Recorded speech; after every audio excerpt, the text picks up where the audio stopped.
Hello, welcome to Channel Chats with Maggie Miller. I'm here with Gary Bixler, so welcome. Thank you, Maggie. Excited to be here. So tell me, what are some of the biggest channel trends we're going to see in 2020?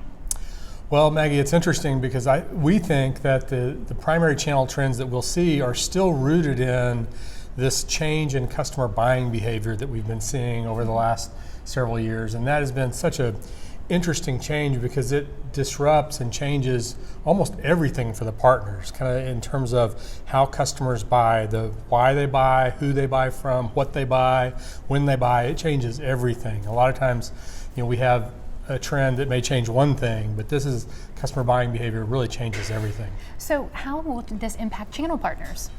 Well, in several ways, and you kind of look at that kind of what, who, how kind of thing. On the what, it means that they really have to move strongly towards selling solutions and outcomes.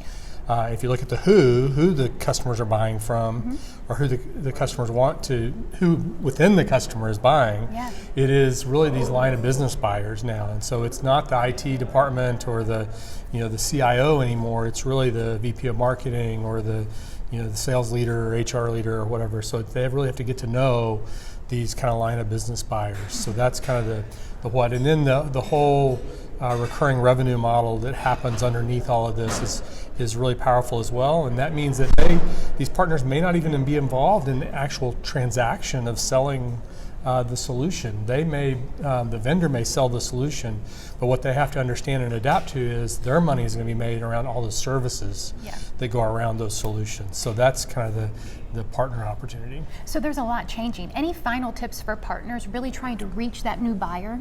Yeah.